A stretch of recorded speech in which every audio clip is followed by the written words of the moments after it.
The gate creaked open at 6:47 in the morning, the way it had every single morning for 312 days, and Max was already sitting there, golden fur damp with dew, eyes locked on the empty road that curved down through the pines toward town. He didn't bark. He didn't whine. He just sat the way a soldier stands at attention, waiting for an order that never comes.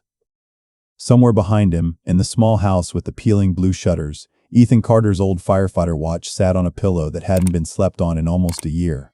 And Max, a dog who could not read a calendar, who could not understand a single word of English, knew, with a certainty deeper than any human logic, that today might finally be the day. It wasn't, it never was. But Max didn't move from that spot until the sun dipped low enough to turn the Colorado sky the color of a dying ember. And even then, he only moved because his body forced him to, not because his heart had given up. Have you ever loved someone, or something, so much that giving up on them felt like giving up on breathing? That's the question this story is going to ask you to sit with, because what you're about to hear isn't just about a dog. It's about a kind of loyalty most humans spend their whole lives chasing and rarely find. It's about a promise made at a gate and a heart that refused, against all reason, against all evidence, against the slow erosion of hope itself, to let that promise die. This is the story of Max, and this is the story of the man he waited for. The town of Pine Hollow, Colorado, sits in the shadow of the Rockies, a place where the air smells like pine sap and wood smoke, where the mornings come in cold and silver and the evenings settle into a hush so complete you can hear the creek 2 properties over. It's the kind of town where everybody knows everybody, where the diner on Main Street still serves coffee in mismatched mugs, where the church bell still rings at noon out of habit more than necessity, and where when something happens to one family, the whole town feels it in their chest. For the better part of a year, everyone in Pine Hollow had watched a golden retriever sit at a gate. At first, they'd smiled at it. Sweet, they said, loyal old boy. Then, as the weeks bled into months, the smiles had faded into something heavier, something that sat uneasily in their stomachs every time they drove past, Mrs. Ingberse's. Abernathy, who ran the flower shop on the corner of 5th and Birch, would drive by every Sunday on her way to church and feel her throat tighten at the sight of him, small and gold against the wide brown fields. The mailman, a broad-shouldered man named Curtis who'd known Ethan since grade school, had started bringing Max a biscuit every single day, not because Max begged, but because Curtis couldn't stand driving past that gate empty-handed, couldn't stand looking into those brown eyes and seeing nothing given in return. Grief has a strange way of moving through a small town. It doesn't announce itself. It just settles into the cracks of daily life, into the empty chair at the fire station, into the unused leash still hanging by the Carter's back door, into the silence where a young man's laughter used to be, into the way people lowered their voices just slightly whenever his name came up. And at the center of that grief, unmoving, unwavering, sat a dog who simply would not accept what everyone else had already buried in their hearts. To understand why Max waited the way he did, you have to go back 3 years, to the day a skinny, awkward, 23-year-old rookie firefighter named Ethan Carter walked into the Pine Hollow Animal Shelter looking for a dog, and walked out with something closer to a soulmate. Ethan had grown up in Pine Hollow his whole life, raised by a single mother who cleaned houses 2 towns over to keep the lights on and food in the fridge. He joined the volunteer fire department the day he turned 18, showing up at the station in a borrowed pair of boots 2 sizes too big, and by 23, he'd become one of the youngest full-time firefighters the county had ever hired. Not because he was reckless, but because he ran toward danger the way most people run away from it, with a calm, steady heart that made the older guys on his crew trust him instantly. But Ethan was lonely. Not in an obvious way. He had friends, he had his crew, he had his mother's Sunday dinners of pot roast and overcooked green beans that he loved anyway because she'd made them. But there was a hollow space in him, the kind that comes from growing up without a father, from watching your mother work herself thin, from carrying more responsibility than a young man's shoulders were built for. He needed something that needed him back, uncomplicated and pure, something that didn't require explanation or performance, only presence. He found it in a shelter kennel, in a scrawny golden retriever puppy who'd been surrendered by a family that couldn't afford him anymore. The puppy didn't bark or jump at the kennel door like the others clamoring for attention. He just sat there watching Ethan with an intensity that felt almost human, like he was studying him, deciding something important. When the shelter worker opened the kennel, the puppy walked straight past 3 other outstretched hands to Ethan and pressed his small body against his leg, and that was that. Ethan named him Max, after his late grandfather, a man who taught him that loyalty was the only currency that really mattered in this life, that a man's word was worth exactly as much as his willingness to keep it even when it cost him something. From that first day, something clicked between them that went beyond ordinary pet ownership. Max wasn't just a dog Ethan came home to. Max was the reason Ethan came home at all some nights, the reason he pulled himself out of bed on the mornings after brutal calls, the reason the silence of that little house never felt quite so silent. The bond between them deepened in 1,000 small ordinary moments that, looked at individually, meant nothing, and looked at together, meant everything. There were the early morning runs along the ridge trail before Ethan's shifts, Max's paws pounding the dirt beside Ethan's boots, both of them breathing hard, both of them free, the world still gray and quiet around them. There were the nights Ethan came home from a hard shift, smelling of smoke and exhaustion, and Max would meet him at the door, not with excited barking but with a quiet, steady presence, curling up against his legs on the couch until Ethan's shoulders finally unclenched and the tension of the day slowly drained out of him. There was the winter. Ethan broke his ankle sliding down an icy embankment on a rescue call, and for 6 weeks Max refused to sleep anywhere but pressed against his cast, as if his body alone could speed the healing, as if loyalty had its own kind of medicine. There was the summer evening Ethan sat on the porch steps after his mother's funeral, unable to cry, unable to speak, staring blankly at the fading light, and Max climbed into his lap like he was still a puppy, 70 pounds of golden fur trying to make himself small enough to be held. And Ethan finally broke down and wept into his fur for an hour while the fireflies came out and the crickets started their nightly song. As though the whole world understood it needed to give him this one small mercy. Max learned Ethan's rhythms the way only an animal who loves you completely can. He knew the sound of Ethan's truck from 3 blocks away, the particular rattle of the engine that set him bolting to the window. He knew the difference between Ethan's tired sigh and his sad sigh, the subtle shift in his shoulders that told Max which kind of comfort was needed. He knew, somehow, on the mornings when Ethan was scheduled for a dangerous call, to press just a little closer at breakfast, to walk just a little slower to the door, as if some ancient animal instinct was trying to hold on to him a few seconds longer, trying to memorize him just in case. And Ethan, in turn, loved Max with the kind of devotion he'd never quite been able to give another person, not because he didn't want to, but because Max asked for nothing except his presence, and gave back a loyalty so pure it sometimes made Ethan's chest ache with gratitude. He used to joke with his crew that Max was the only one who never talked back, never let him down, never left. "That dog," he'd say, scratching behind Max's ears while the guys at the station laughed and rolled their eyes at how soft their toughest rookie had gone, "is the best thing I ever did in my life." There was a particular ritual they'd built without ever discussing it. Every evening, no matter how tired Ethan was, they'd walk the length of the property line together before dinner, Max trotting ahead and circling back, as if he was making sure Ethan was still following, still there, still his. It became the anchor of both their days, the thing that made an ordinary Tuesday feel like it belonged only to them. Neither of them knew, in those golden ordinary days, just how much that loyalty was about to be tested. The call came in on a Tuesday morning in early October, the kind of crisp, blue-sky Colorado morning that makes you believe nothing bad could ever happen under a sky that clear. A wildfire had broken out in the mountains northwest of Pine Hollow, whipped by dry winds into something fast and vicious, and it had trapped a family of 4, including 2 small children, in a remote cabin with no way out except through a narrow canyon pass that was quickly filling with smoke. Ethan's crew was called in as part of the emergency response team, and Ethan, along with 2 other firefighters, volunteered for the most dangerous part of the mission, hiking in on foot to guide the family out before the fire consumed the only escape route. His captain had hesitated for a moment, studying Ethan's face before nodding. "You sure, Carter?" he'd asked. "Yes, sir," Ethan had said, already lacing his boots tighter. That morning, before he left, Ethan crouched down in the kitchen and cupped Max's face in both hands, the way he always did before a hard shift. But this time, something in Max's eyes looked different, searching, uncertain, like the dog could sense that this particular goodbye carried a weight the others hadn't. Max's ears had flattened slightly against his head, his tail still, his whole body coiled with an unease he had no way of expressing except through stillness. "I'll be back soon, boy," Ethan said, his voice steady but his hands lingering a beat longer than usual on Max's fur. "Watch the house for me." Max didn't wag his tail. He didn't bark. He simply stared at Ethan with those deep brown eyes and let out a low, soft whine. A sound Ethan had never heard him make before, a sound that came from somewhere Max himself didn't fully understand. It was almost as if some part of him already knew.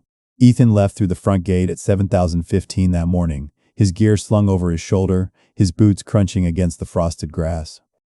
Max followed him to the fence line, pressing his nose through the wooden slats and watching until the truck disappeared around the bend, the sound of the engine fading into the quiet mountain air. Then he walked back to the porch, lay down facing the road, and waited. He had no way of knowing that, soon, would stretch into the longest, cruelest wait of his life. The wildfire turned faster than anyone predicted. Winds that had been forecast at 15 miles an hour suddenly gusted to 40, and the flames that had been contained to a single ridge exploded across 3 more within an hour, moving with a speed that outran every calculation the fire crews had made. Ethan and his 2 fellow firefighters reached the cabin, got the family of 4 moving down the canyon path, and were nearly to safety when a wall of fire jumped the ridge behind them, cutting off their exit and collapsing part of the trail in a landslide of scorched earth and falling timber. The other 2 firefighters managed to get the family through a secondary route moments before the collapse, dragging the parents and their children over loose rock as embers rained down around them. Ethan, who had stayed behind to make sure the youngest child, a terrified 6-year-old boy who'd frozen in fear, his small legs refusing to move, made it through first, was caught on the wrong side when the trail gave way beneath him in a roar of collapsing stone. For 3 days, search and rescue teams combed the burned canyon, dogs and helicopters and grim-faced men working in shifts around the clock, but the fire had done what fires do, erased almost everything in its path, twisted the landscape into something unrecognizable, buried the truth under ash and collapsed rock. On the 4th day, with no sign of Ethan and the search conditions growing more dangerous by the hour, unstable ground threatening to collapse further under the searchers' feet, the county officially suspended the active search and classified Ethan Carter as missing, presumed lost in the line of duty. Back at the little blue house on the edge of Pine Hollow, Max had no idea any of this had happened. All he knew was that the days were adding up in a way they never had before. 1 day became 3, 3 became a week.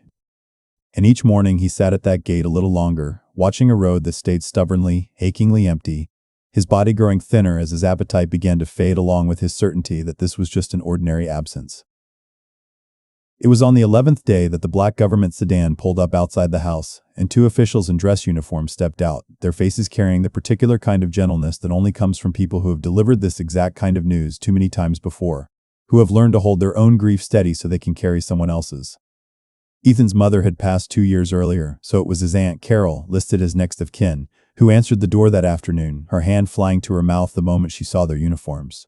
Max was there too, sitting just inside the screen door, and something in him went very still and very quiet, as if some primal understanding had already reached him before a single word was spoken, his body sensing the shape of the moment before his mind could name it. The officials explained, in careful, measured sentences, that after an extensive search, Ethan Carter had not been located, and that given the severity of the fire and the terrain, the department had made the difficult decision to conclude the active recovery effort. They spoke of his bravery. They spoke of the family he'd saved, of the 6-year-old boy who was alive because Ethan had refused to leave him behind, and then they held out a small wooden box. Inside were 3 things: Ethan's firefighter badge, scorched slightly at one corner, his grandfather's watch, the one he'd worn every single day since Max had known him, and a folded American flag, crisp triangular corners, presented the way they present them to families who have lost someone in service to others. Carol broke down sobbing on the porch steps, and one of the officials gently rested a hand on her shoulder. But it was Max who did something that stopped everyone cold. He walked forward, slow and deliberate, and pressed his nose against the wooden box, inhaling deeply, searching for a scent that wasn't there anymore in the way it used to be. Then he sat back on his haunches, looked up at the empty road one more time, and let out a single, mournful howl that seemed to come from somewhere far deeper than his chest. A sound that made even the hardened officials look away, blinking hard. A sound that carried down the road and into the pines and seemed to hang in the cold October air long after it had stopped. That night, Carol tried to bring Max inside to sleep by the fireplace, the way you'd comfort any grieving creature. Max wouldn't stay. He scratched at the door until she let him out, walked straight to the front gate, and lay down in the cold October grass facing the road and didn't move until morning. That was the day everything changed. That was the day the town of Pine Hollow began watching a dog wait for a man they were slowly, painfully learning to let go of, and the day Max decided, in whatever quiet certainty lives inside a loyal heart, that he never would. The weeks that followed were the hardest of Max's life, though he had no words to describe them. Only instincts, only an ache that never seemed to ease. Carol moved into the little blue house to take care of things, to sort through Ethan's belongings, to slowly begin the unbearable process everyone else called moving on. She tried, in her own gentle way, to fold Max into that process too, encouraging him toward the couch, toward her lap, toward a version of comfort that didn't involve staring down an empty road. But Max had rituals now, and he followed them with the discipline of a soldier honoring a fallen brother. Every morning at 6047, the exact time Ethan used to leave for his shift, Max would rise from his spot by the bed, nose Ethan's watch gently as if checking it was still there, and walk to the front gate. He'd sit until the sun was fully up. Then he'd patrol the fence line the way he used to when Ethan was inside doing chores, as though some part of him still believed this was an ordinary day, that the rhythm alone might summon him back. And every evening, as the light began to fade behind the mountains, he'd return to that same spot at the gate and watch the road until darkness swallowed it whole. Carol tried everything. She tried keeping him busy with new toys scattered across the yard. She tried taking him on long hikes up the ridge trail to tire him out, hoping exhaustion might loosen his grip on the vigil. She even, on the advice of a well-meaning neighbor, consulted a local trainer about whether Max's behavior was a sign of trauma that needed correcting. The trainer, a soft-spoken older woman named Diane who had spent 30 years working with grieving animals, watched Max for 20 minutes at that gate before turning to Carol with tears in her own eyes. "There's nothing wrong with this dog," Diane said quietly. "This dog isn't broken. This dog is choosing something most people are too scared to choose. He's choosing to keep hoping, even when hoping hurts." Still, as winter crept into Pine Hollow, the town's collective heart grew heavier watching Max's vigil continue. Snow began to fall in earnest by mid-November, and neighbors would see him out there through their frosted windows, a golden shape against white ground, unmoving, patient, present. Curtis the mailman started leaving extra blankets on the porch, tucking them gently around Max's spot each morning before continuing his route. Mrs. Abernathy began stopping by twice a week with warm food, sometimes just sitting beside him on the cold ground for a few minutes, talking softly about nothing in particular. The whole town, without ever quite saying it out loud, had adopted Max's wait as something sacred, something they didn't have the heart to interrupt even as their own hope for Ethan's return had quietly, sorrowfully died in their chests. Carol, exhausted from months of grief and worry, began to consider whether keeping Max might be too painful for both of them. Whether it might be kinder to find him a new home, somewhere he could be loved without the daily heartbreak of that gate. She mentioned it once, tentatively, to Diane the trainer, who shook her head firmly. "You take that dog away from this house," Diane said, "and you take away the only thing he has left of him. Let him wait. Some loves aren't meant to be talked out of. They're meant to be honored." So Carol let him wait. Even on the morning she found herself crying into her coffee, watching him through the kitchen window, she let him wait. There was one afternoon in January, nearly 3 months into the vigil, when a local news station caught wind of the story, a firefighter's dog who refused to give up hope, and sent a young reporter named Sarah Michaels out to the house to film a short segment. Sarah expected a sad, simple human interest piece. What she found instead was something that stayed with her long after the cameras stopped rolling. She filmed Max at the gate, golden fur dusted with snow, eyes fixed on the empty road with a patience that felt almost holy. She interviewed Carol, who wept through most of it, and in the final moments of the segment, almost as an afterthought, she asked the question that would end up defining the entire story. "Do you think he still believes Ethan's coming back?" Carol looked out at Max for a long moment before answering. "I think," she said slowly, "he believes it more than any of us ever did. And some days, watching him, I think maybe that kind of faith is exactly what the rest of us are missing." The segment aired on a Thursday evening news broadcast, a small local piece meant to run for 90 seconds between weather and sports. Nobody at the station expected what happened next. By Friday morning, the clip had been picked up by a regional outlet. By Saturday, it had crossed into national news, shared and reshared under headlines that all said some version of the same thing. "This dog refuses to stop waiting for his firefighter owner." People across the country who had never set foot in Pine Hollow, Colorado, found themselves crying at their kitchen tables watching 60 seconds of a golden retriever sitting at a gate in the snow. Something about Max's unwavering patience cracked something open in people, reminded them of their own losses, their own waiting, their own quiet, stubborn hopes they'd been too afraid to admit they still carried. Letters began arriving at the Pine Hollow post office addressed simply to Max, the waiting dog, Pine Hollow, Colorado. Curtis the mailman delivered them by the bagful, each one containing some version of the same message. "I lost my husband 3 years ago and I still set 2 plates at dinner. Thank you for reminding me that's not crazy, that's love." Or, "My old dog waited by the door for my son who died in Afghanistan." Seeing Max, I finally let myself cry about it. Carol read every single one at the kitchen table, sometimes with Max's head resting heavy against her knee, and though the letters broke her heart a little more each time, they also, strangely, began to knit something back together in her. But the letter that mattered, the one that changed everything, didn't come from a stranger moved by a news segment. It came from a burn recovery unit 200 miles away, at a specialized hospital in Denver. On the same Saturday the story went national. For 3.5 months, in a wing of that hospital reserved for the most critical trauma patients, a man had been fighting for his life without a name anyone could confirm.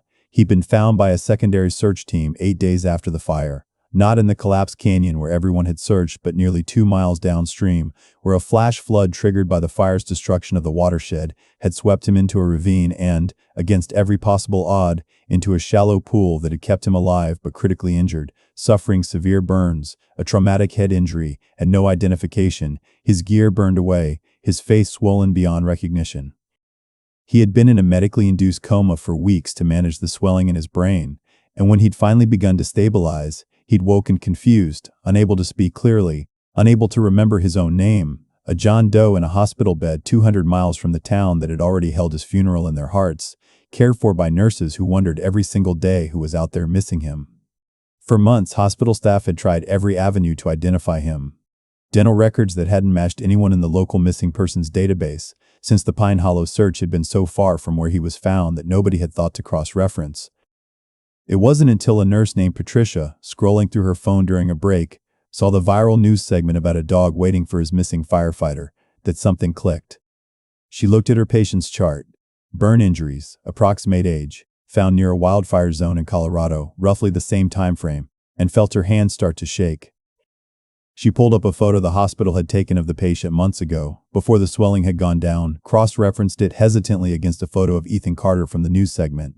And though it was far from certain, something about the jawline, the shape of the ears, made her heart pound. She called the Pine Hollow Fire Department that same evening, her voice trembling as she explained what she'd found, half afraid of raising false hope, half afraid of staying silent if she was right. Have you ever felt hope return to your body like a physical thing? Like blood rushing back into a limb that had gone numb? That's what it felt like in Pine Hollow the next morning, when Carol got the call asking her to come to Denver for a DNA comparison. The fire department captain's voice shaking as he explained. They couldn't promise anything. They didn't want to promise anything. But there was a chance, just a chance, that the man in that hospital bed was Ethan. Carol didn't tell anyone in town at first. She didn't dare.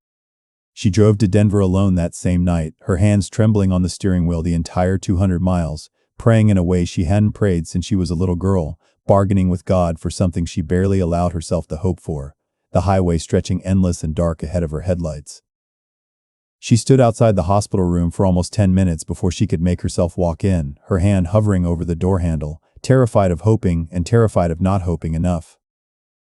And when she finally did, when she finally looked past the bandages and the healing burns and the thinner face of a man who had been fighting silently for his life for over 3 months, she saw her nephew's eyes look back at her. Confused, exhausted, but unmistakably, impossibly his. "Ethan," she whispered, and the sound that came out of her was somewhere between a sob and a laugh, the sound of a heart that had buried something and was now watching it claw its way back into the light.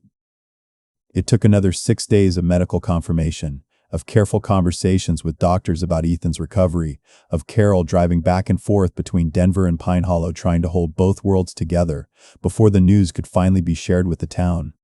When word spread through Pine Hollow that the missing firefighter everyone had mourned was alive, was healing, was coming home, the whole town seemed to exhale at once, decades of collective grief and disbelief and gratitude spilling out onto Main Street in a wave nobody could have predicted, strangers hugging strangers outside the diner, the church bell ringing though it wasn't noon.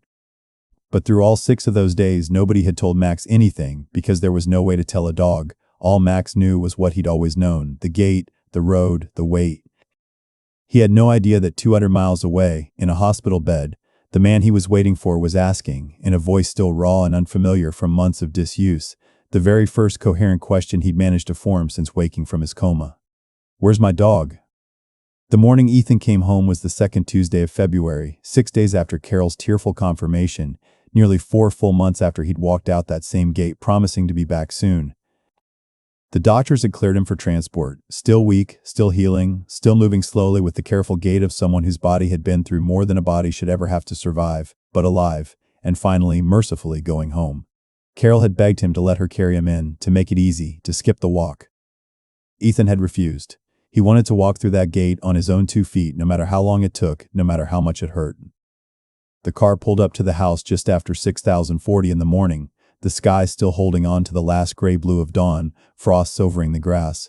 And there, exactly where he had been every single morning for 126 days, was Max, sitting at the gate, eyes fixed on the road, doing the only thing he'd ever known how to do.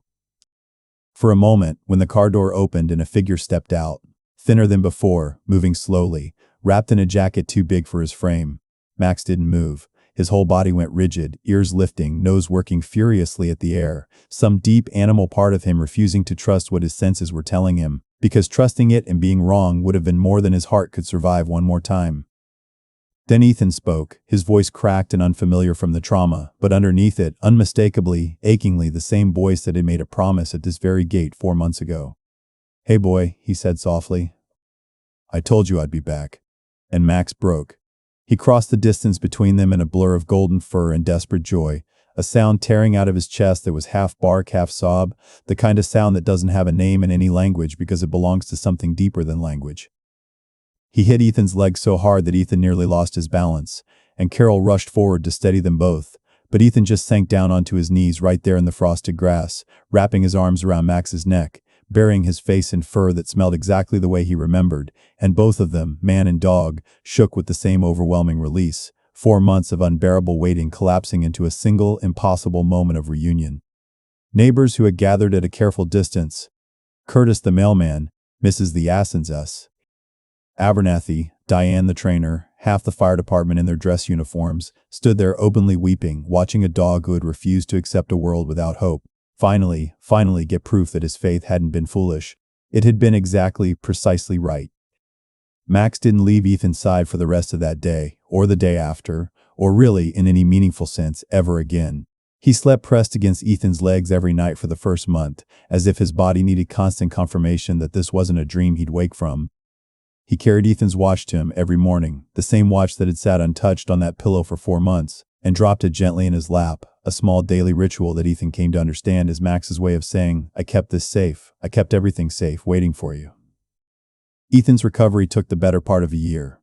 There were surgeries, physical therapy, long nights where the trauma of what he'd survived caught up with him in ways that had nothing to do with his body and everything to do with his mind, nightmares of fire and falling rock that jolted him upright at 3 a.m. And through every single one of those hard nights, Max was there. Not doing anything dramatic, not performing some movie-perfect trick, just being present, a steady warm weight against Ethan's side, a reminder that some things in this world don't leave, don't give up, don't stop believing, even when believing costs everything. Ethan eventually returned to light duty at the fire department, training new recruits, sharing his story when asked, though he always seemed to give more credit to Max than to himself. "Everybody kept telling him to move on," Ethan would say, sitting on that same front porch with Max's graying head resting on his boot. "Everybody but him. He's the reason this town never let me be forgotten. He's the reason I had something worth fighting to get back to." The gate is still there today, the same wooden gate Max used to sit at every morning at 6,047. These days, Max is older, his muzzle touched with white, his mornings a little slower. But every now and then, Ethan will look out the kitchen window and see him standing at that gate anyway, not waiting anymore, not grieving anymore, just remembering, the way old friends remember the hardest chapters of a story that ended, against every possible odds, in love. What this story asks of you, more than anything, is to think honestly about your own capacity for loyalty. In a world that tells us to move on quickly, to protect our hearts, to stop hoping when hope seems foolish, Max chose something harder and rarer. He chose to keep loving without any guarantee it would be returned. And maybe that's the real miracle in this story. Not just that Ethan came home, but that Max never once let go of believing he would, even when every logical sign told him otherwise. So here's what we want to ask you, and we mean this. Go down to the comments and tell us honestly, has an animal ever waited for you or loved you in a way that got you through the hardest season of your life? And if you've ever lost someone and found yourself, like Carol, setting a place at the table or leaving a light on just in case, we want to hear that too. You are not alone in that, not even a little. If stories like this one, stories about the kind of loyalty and love that refuses to quit, about the bond between people and the animals who hold our hearts steady through the darkest storms, if these stories mean something to you, please hit that subscribe button, because every single week we bring you a brand new story just like this one, made to remind you that you are seen and that love like this is still very much alive in this world. Give this video a like if Max made you believe in waiting again, and tell us in the comments which part of this story broke your heart the most. We'll see you in the next one.